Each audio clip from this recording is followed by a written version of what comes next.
Have you ever wondered why Dishonored 3 hasn't happened yet? After 2 critically acclaimed games and a spin-off, the franchise has been silent for years. Arcane Studios has shifted focus to other projects. But does that mean Dishonored is gone for good?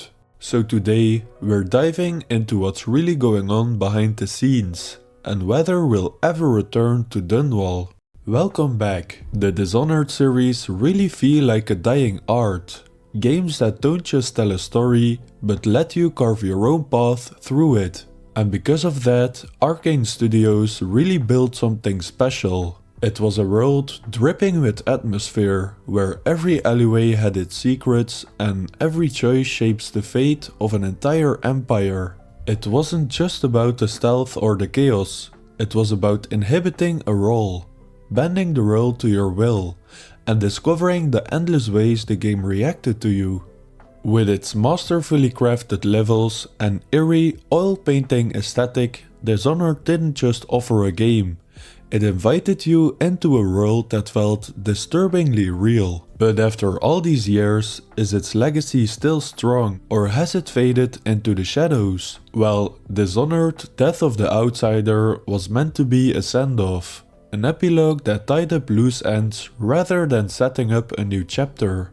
Billy Lurk took center stage, hunting down the Outsider himself, the mysterious force behind the supernatural chaos of the series. And by the end, players were given a choice: remove him from existence or set him free, fundamentally altering the world's balance of power.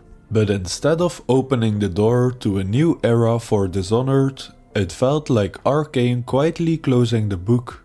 There were no major sequel teasers, no clear setup for what comes next, just some silence.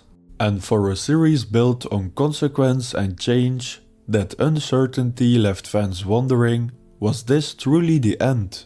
After Death of the Outsider closed the chapter on the Dishonored series, many fans were eagerly anticipating a follow-up. Arcane Studios has pushed the boundaries with its world building, a unique gameplay, so expectations were high for a new entry. In interviews, the studio had teased the possibility of continuing the story or exploring new ideas within the same universe, but without offering concrete details. And there was a sense that Dishonored 3 could take the franchise to fresh, new, exciting places, with new powers, new characters, and perhaps a deeper dive into the history of the Outsider himself. In 2023, the Microsoft FTC leak sparked a surge of excitement and confusion among Dishonored fans, when it revealed that Dishonored 3 was listed on the company's roadmap. This leak, part of a larger investigation into Microsoft's acquisition of Activision Blizzard, showed a number of titles in development with Dishonored 3 among them. And this raised hopes that Arcane was indeed working on the next installment, but the details were sparse. It wasn't very clear the game was in active development or just an early concept that could be shelved in the future. The leak only mentioned it briefly though, leaving many to wonder whether it was a long-term plan or something that could be reworked or cancelled entirely, depending on other priorities within Microsoft and Arcane's portfolio. The uncertainty surrounding the leak only added to the mystery, leaving fans both hopeful and skeptical. And with that, the development of the game seemed to be put on hold as the studio shifted its focus to other projects, mainly Deathloop and Redfall. Deathloop provided the opportunity to explore new ideas, particularly in terms of time loop mechanics and narrative structure. The success of Deathloop was a pivotal moment for the studio, garnering both critical acclaim and a fresh sense of innovation. Meanwhile, Redfall, despite its mixed perception, was another project that took significant resources and attention away from the Dishonored series. Arcane's founder, Rafael Colantonio, mentioned in interviews that the pause on Dishonored 3 was due to a desire to break away from the franchise, to explore new creative avenues and avoid being stuck in a repetitive cycle.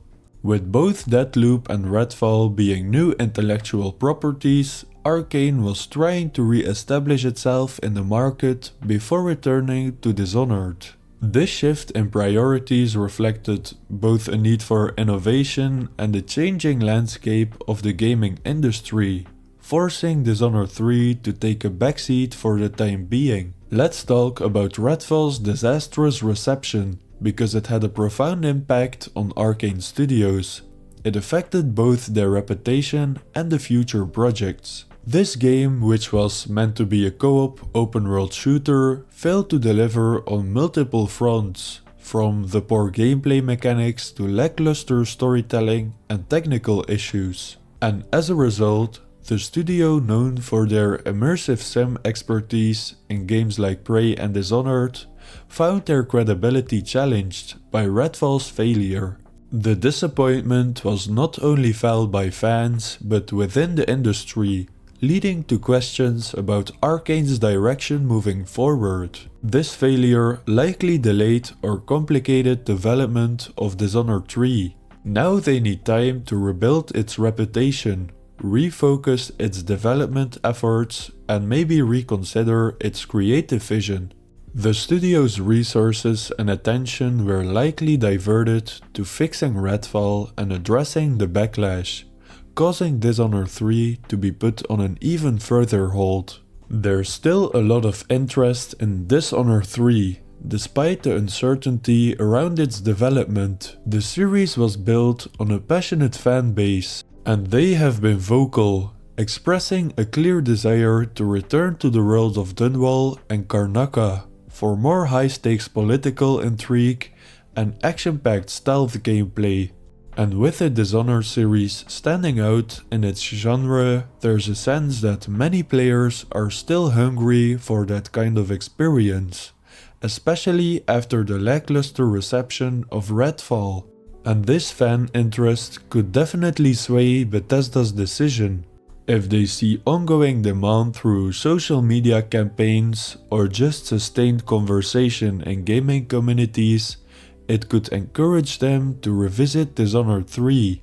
And sales from Death of the Outsider still show that there's a core audience willing to engage with the franchise. To wrap things up, Dishonored 3 remains uncertain, but there are still signs of hope for its future. The strong legacy of the series, coupled with the loyal fanbase and Arcane's history of delivering innovative games, leaves room for optimism. But with the challenges Arcane faces, from the fallout of Redfall to the changing landscape of the gaming industry, it could make this development a cautious and calculated decision. But for now, the only thing we can do is talk about it to keep the dream alive. Until next time, and thank you for watching.